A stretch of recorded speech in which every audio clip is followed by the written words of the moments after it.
কেন আমরা ধানে ইনশিওর করব, লাস্ট কথাটা মেসেজ দিয়ে দিই। গ্রিন চাষটাকে ধানে কেন ইনশিওর করব? গ্রিন চাষের ধানের মেসেজটা আমি এখনই দিয়ে দিই, যেহেতু সবাই কাস্টমার আমাদের গ্রিন চাষের ব্যাপারে জানতেছে। সম্মানিত উপস্থিতি, গ্রিন চাষের ব্যাপারে আমাদের মেসেজ হলো, কোনো আপনারাও চাষিকে এভাবে বলবেন, কোনো চাষি যদি তার জমির ধানের প্রথম যখন ইউরিয়া সার প্রয়োগ করে, ধান লাগানোর পরে প্রথমে যখন ইউরিয়া সার প্রয়োগ করে, সেই সময় 33% 1 বিঘা জমিতে 1 লিটার গ্রিন চার্জ যে কোনো ধরনের জিপসাম বা অন্য কারোর সঙ্গে মাখিয়ে নিয়ে ছিটে দেয়। খুব ভালো করে মনে রাখবেন, 33% 1 বিঘা জমিতে 1 লিটার গ্রিন চার্জ এটা মাথায় নিয়ে ছিটে দিতে হবে।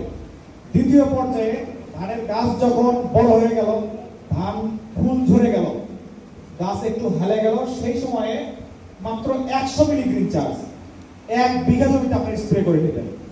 এই দুই ভাবে যদি কোনো চাষি তার জমিতে গ্রিন চার্জ প্রয়োগ করে, সেক্ষেত্রে পার বিঘা জমি থেকে প্রায় 4 থেকে 5 মণ পর্যন্ত ধান বেশি হবে। বিষয়টা কি আপনারা বুঝতে পারছেন? চাষিদেরকে নিশ্চিত আপনাদেরকে ধানের জমিতে গ্রিন চাষ ব্যবহার করতে হবে, চাষির উপকার হবে।